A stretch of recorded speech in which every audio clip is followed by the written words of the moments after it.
नमस्कार दोस्तों, आप देख रहे हैं राष्ट्र न्यूज़ और मैं हूं रमेश गर्ग।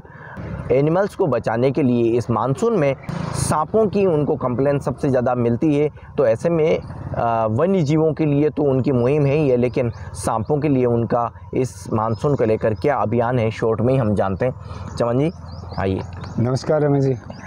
किस तरह की मुहिम आपकी रहने वाली है? मानसून का दौर बेहद करीब आ चुका है और ऐसे में आप क्या अपील करना चाह रहे हैं? किस तरह की आपकी मुहिम चलाई जा रही है? और पेड़ों को लेकर की, जैसा कि हम आपको पूरी मुहिम के साथ जुड़ते हुए देख रहे हैं, क्या कह रहे हैं आप? तो रमेश जी देखो, नमस्कार सभी उदयपुर वासियों को, ख़ास तौर से आपके चैनल को नमस्कार कि भाई आपने जो समय समय पर अच्छे मुद्दे उठाते हैं। रही बात वन्य जीवों की, तो उदयपुर शहर में मैं करीब 25 सालों से वन्य जीवों को बचाने का काम कर रहा हूँ। करीब उदयपुर वाले जानते हैं। तो आप लोगों को संदेश सिर्फ एक ही देना है कि अभी इन दिनों जो है प्री मानसून चल रहा है, ऐसे में वन्य जीव अभी जो है बिलों के अंदर है। मतलब कुछ एनिमल्स बाहर आया है, लेकिन अभी वो एनिमल्स बाहर आए नहीं है।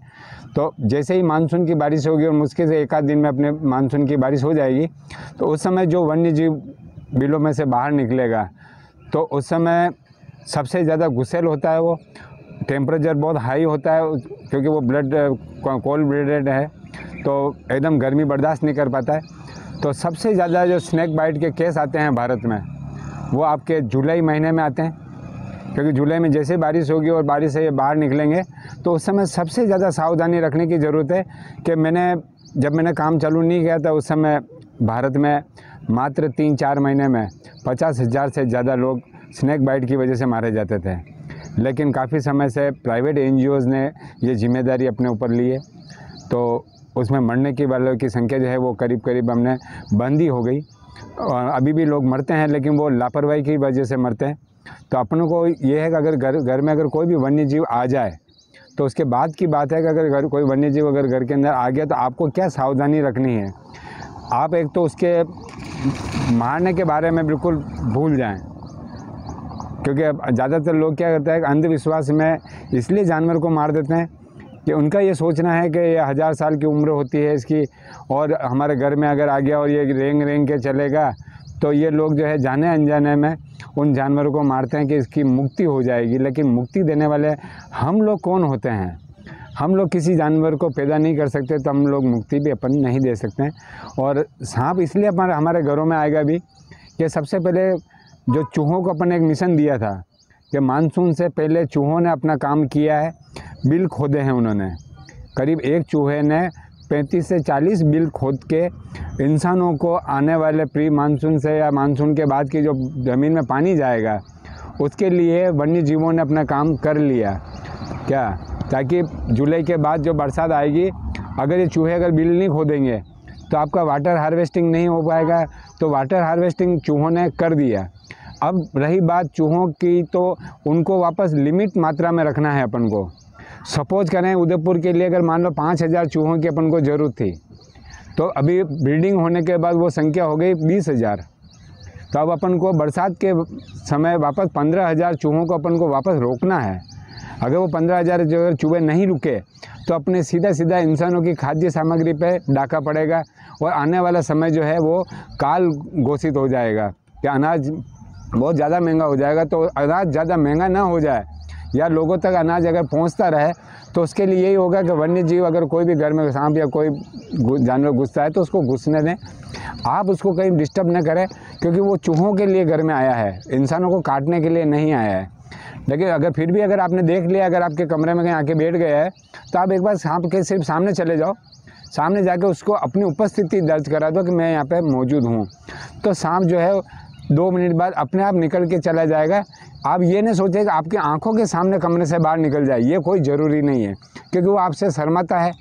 आप अगर दरवाजे पे खड़े हो, तो वो 6 महीने तक तो मैं गारंटी लूँ वो कमरे से बाहर ही नहीं निकलेगा, वहीं खड़ा हो जाएगा। हाँ, क्योंकि वो इंसान की इज्जत करता है, इंसान को काटना नहीं चाहता है। इंसान के सामने होके वो कभी भी दरवाजे से बाहर नहीं निकलेगा। तो दरवाजे, ये जो स्नैक बाइट के केस आते हैं, ये गफलत में आते हैं क्या? इसको कैसे? मतलब ज़्यादातर स्नैक बाइट के केस जो आते हैं रमेश जी, वो एक तो आते हैं, ये लोग जो क्या करते हैं, गर्मी के दिनों में लकड़ियाँ इकट्ठी करते हैं या कंडे इकट्ठे करते हैं, क्योंकि गैस की व्यवस्था आज भी इतनी नहीं है लोगों के पास, क्योंकि ज़्यादातर लोग जो है लकड़ी, सूखी लकड़ी और कंडों से जला के खाना बनाते हैं। तो ये क्या करते हैं लोग, गर्मी के दिनों में जो है इकट्ठा कर लेते हैं, ताकि बरसात के दिनों में इनको घर के बाहर फिर सूखी लकड़ी मिलती नहीं है। तो वो जो लकड़ी इन्होंने जो जमा रखी है वो किसी वन्य जीव का घर बन चुका है, क्योंकि जब सांप बिलों से बाहर आएंगे तो उनको सूखी जगह चाहिए, क्योंकि बाहर सब तरफ पानी हो चुका है, और वो सूखी लकड़ी जो है इनको जो सूखी जगह दे रहा है, और प्लस उन लकड़ियों की जो गर्मी है वो उनकी वजह से वो वहाँ पे छुप के अंदर बैठते हैं, ताकि वहाँ पे अंदर चूहों का शिकार भी हो जाए, नहीं भी हुआ तो अपना कम से कम अपना बचाव कर ले। तो इंसानों को ये है, अगर वो कंडे जमा रखे इन्होंने या लकड़ियाँ जमा रखी, ज़्यादातर केस जो है 90% केस गाँव से आते हैं, सिटी से नहीं आते हैं कभी भी। तो गांव वालों में ज़्यादातर ये अवेयरनेस की सख्त ज़रूरत है कि अगर आपने जो लकड़ियाँ जमा रखी है, उन लकड़ियों को एक बार कोई लकड़ी दूसरी लकड़ी लेके एक बार उनको बजा लें, बजाने के बाद ऊपर से लकड़ी उठाना स्टार्ट करें, न कि नीचे से उसकी लकड़ी को निकालें जी। ताकि ऊपर से अगर आप निकालते रहेंगे तो एनिमल्स को मालूम है कि यहाँ पे कोई इंसान आया है, उसको जो चीज़ चाहिए वो आपको दे रहा है, आप ले नहीं रहे हो, वो एनिमल्स आपको दे रहा है। तो जब वो देता रहे तब आप उसको लेते रहो, उससे छीनने की कोशिश मत करो। अगर छीनने जाओगे तो हाथ की अंगुली को वो नहीं पहचानता है और अंगुली को काट लेता है। तो मैं डॉक्टर नहीं हूँ, लेकिन मैं फिर भी दावे के साथ कह सकता हूँ कि आज अस्पताल में अगर आप जाएंगे तो 90% केस पाँव की अंगुली या हाथ की अंगुली के ही होंगे, अन्यत्र कहीं दूसरी जगह नहीं काटता है। और ज़्यादा काटता है तो फिर वो रात को जो कमरे में लोग सो रहे हैं, तो कमरे में जब सो रहे हैं लोग, तो इनको ये भी बताना है कि दीवार की किनार पे कभी न सोएं, क्योंकि रात को अपने सोने के बाद हज़ारों एनिमल्स अपने घर के अंदर आता है, लेकिन वो दरवाजे के बीचों बीच होकर कभी भी नहीं आएगा। तो वो जब कमरे में घुस रहा है तो दीवार की साइड में होके आ रहा है, तो साइड में अगर अपन कमरे में जी तो उसमें यही है कि जिन लकड़ियों में अगर आप हाथ डाल रहे हैं तो एक बार अगर अवगत करा दिया और फिर अगर आप हाथ डालते हैं तो जानवर को मालूम है और वो आपकी अंगुली जो है सेफ हो जाएगी। कंडों में भी यही करना है आपको। कंडे अगर लेने जा रहे हैं तो एक लकड़ी से पहले कंडों को बजा दें और ऊपर से कंडा लेना स्टार्ट कर दें। कमरे में अगर आप सो रहे हैं तो कमरे के बीचों बीच सोएं, कोशिश करें कि पलंग हो, और अगर नहीं है तो कोई बात नहीं, लेकिन कमरे के बीचों बीच सोएं। साइडों की 2-2 फीट की दीवारें छोड़ दें, तो उससे अपन ज़्यादा नहीं तो मैं 60% लोगों की जिम्मेदारी मैं लेता हूँ कि स्नैक बाइट नहीं होगा। फिर ज़्यादातर स्नैक बाइट जो होता है या तो वो रेस्क्यूअरों को होता है या कमरे में जो लापरवाही कर रहे हैं। तो अगर ये 2 चीज़ें अगर अपन रोक दी जाए कि कमरे में अगर सांप आ जाए तो आप उसको उपस्थिति दर्ज कराओ और आप साइड में होकर चले जाओ 5-10 मिनट के लिए, वो सांप अपने आप निकल के चले जाएगा, उसको ढूंढने की ज़रूरत नहीं। क्योंकि ज़्यादातर लोग क्या करते हैं, उसको ढूंढते हैं कि रात को कोई वापस आ नहीं जाए, लेकिन रात को नहीं आता है। एक बार आने के बाद निकल गया तो हाँ, क्योंकि उसको पहले मालूम नहीं होता है कि इंसानों का घर है। जब इंसानों को सेंस करता है एक बार तो वो वापस दोबारा नहीं आता है जी। अब ये इसको बचाना है, कंप्लेन अगर देनी है, कोई स्नेक कहीं किसी के घर में घुसा है तो उसके लिए क्या? बिल्कुल, तो उसके लिए अगर आप चाहें तो मुझे डायरेक्ट फ़ोन कर सकते हैं। अगर आपके पास फ़ोन नंबर नहीं है तो आप किसी भी संबंधित पुलिस थाने को फ़ोन कर सकते हैं, वन विभाग को फ़ोन कर सकते हैं, UIT को फ़ोन कर सकते हैं, नगर निगम को फ़ोन कर सकते हैं, क्या पुलिस कंट्रोल रूम को आप फ़ोन कर सकते हैं। आपका मेरा नंबर कहीं भी आपको अवेलेबल हो जाएगा, नहीं तो आप मेरी गूगल से भी नंबर उठा सकते हैं। कई बार स्नेक बाइट हो जाता है हाँ, और उसमें असावधानी बरती जाती है। बिल्कुल, गलती से अगर इस तरह की कोई भूल हुई है, लोगों को अभी ये भी मालूम नहीं होता है कि ये स्नेक किस टाइप का है, टाइप ऑफ जो उसका है वो भी मालूम नहीं है।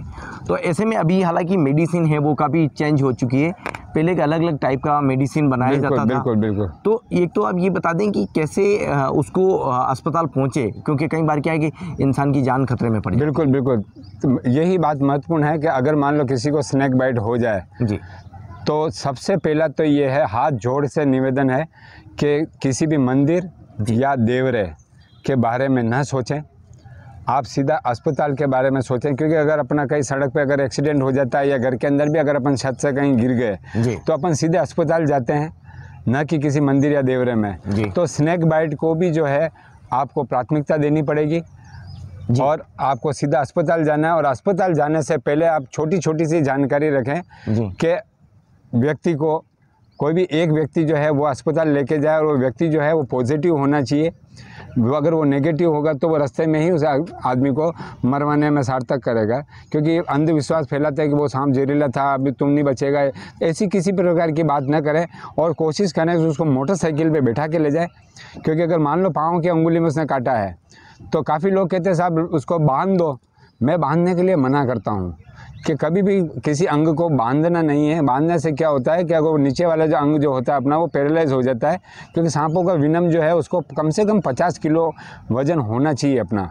अच्छा। तो अब ये क्या करते हैं, अगर मान लो किसी पाँव में काट लिया और लोगों को बता दिया कि साहब इसको टाइट बांध दो और पीछे से ब्लड निकाल दो, कट लगा के, जबकि वो करना बिल्कुल बेवकूफ़ी है।